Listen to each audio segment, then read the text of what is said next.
Our primary mission is to provide turnkey cabs to our clients all the way through the system. A lot of these customers of ours have gotten used to over the years.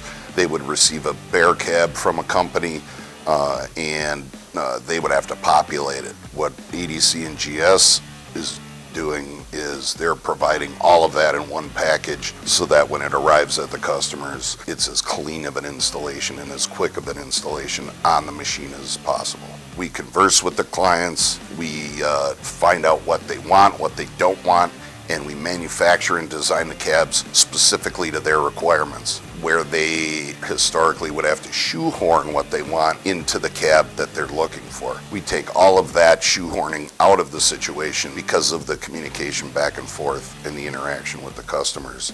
We figure out what they want, we design the cab, and they get the exact cab they're looking for. We're growing, definitely. We're growing out of the building. It's our plan to continue that growth. Robotic welders to cut production time and costs. That's going to be a great help to us, modernizing the welding process and things like that. We're increasing our laser capacity and capabilities there with a new machine that we're looking into right now.